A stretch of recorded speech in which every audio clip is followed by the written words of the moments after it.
That guy, right? You know what it is. All right. Well, anyway, we're on to the second three-wheeler now, the Honda ATC70. Here she be. So this is the one that's been modified with a 125cc pit bike motor. And I did get it to fire up just on brake clean already.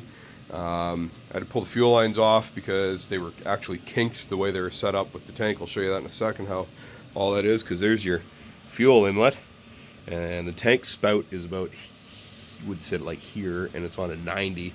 So you had a fuel filter in there. It was cracked, and the fuel line was kinked. So I put fuel in it to try and hopefully get this thing running before we get into it real aggressive like. And what I found was the fuel tank is leaking. This is a fiberglass fuel tank. I guess he get it from he said he got it from ATC70.com or something like that, way back when they built it. And this is the issue. You can see somebody's put some painter's tape in here and used what looks like just, I don't know, thick paint or something to try to fix this. And it just looks like the seam, you can see it there, it looks like the seam from the bottom piece of the outside shell has just come apart.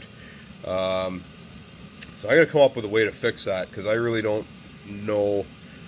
Obviously I'm not going to split the thing apart or anything like that, but I think maybe if we gouge all this out and mix up some fiberglass resin with some fiberglass kind of ground up into it just to give it some strength or something, we'll figure it out. You can't JB Weld stuff like this because JB Weld doesn't stand up to gasolina. Ask me how I know. So there's the spigot for the fuel. So that's fine, that can stay where it is. I'm actually going to clock it a little bit differently once we get all this crap sorted out. Been picking away here at the throttle. This never had a throttle. Originally it had a throttle, but he had the twist throttle on it. It never had a throttle when he brought it to me. He wanted a thumb throttle, like a proper ATV throttle put on it, so I've just been setting that up. This is a universal kit just off the interwebs, and it's got a Chinese pit bike motor on it, but it's got a Mikuni carb on it, so that's good. And this cable was not really too good for this carb originally, so now I've got her pretty well dialed in to make it work. Basically what I had to do was take there's actually an adjuster here. I had to cut the jam nut out of it to give me a little more slack on this end, and then it just wasn't quite enough. We were just a little bit too far away still in order to get the other cable end into the arm in here.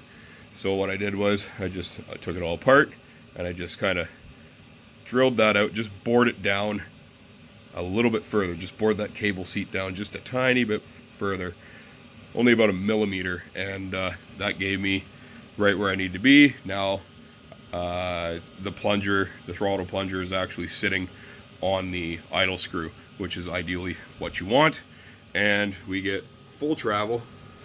Oh, if I can do this with one hand, I'm going to try. Full travel. There we go. It's wunderbar. So that works. We're all set there. And another thing I noticed, we got orange high temp silicone on the valve adjustment access. So that makes me wonder a little bit already. That I think should be O-ringed. Who knows? It is a Chinese pit bike.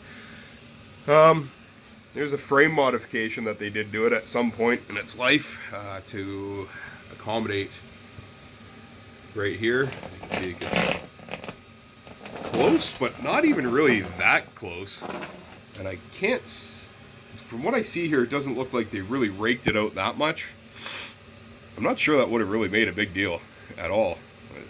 Whatever.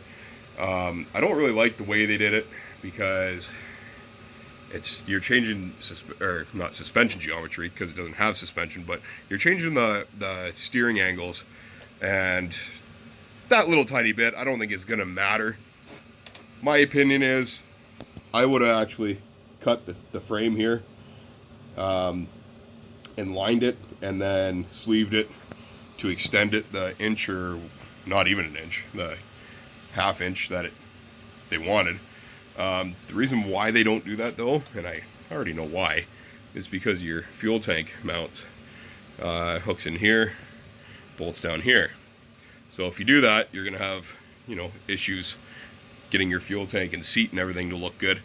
But really, for the 1/2 inch, if that they did here, as you see, it's very subtle on the angle. You can see it, but not a lot.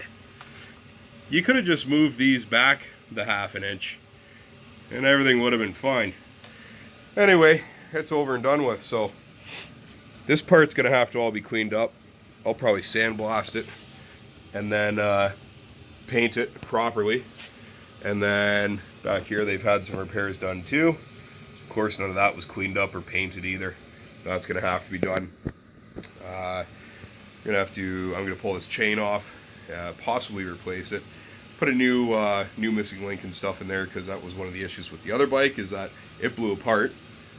Then basically I got new grips to put on there.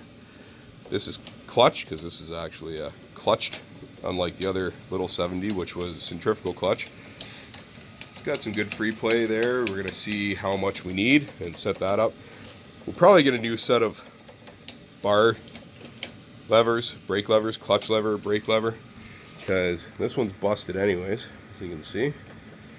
And that thing's just floppy.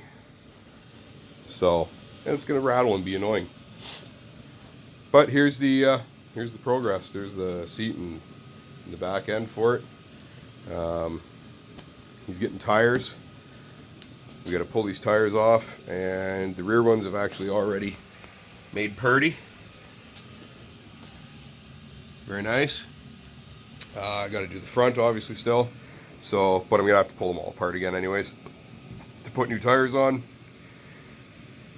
That's there's a 7-minute video for you. Cheers, and not beers, I guess, according to the lube tube. You get demonetized for things like beer now. So anyway, whole lot of this, and yeah, keep it greasy.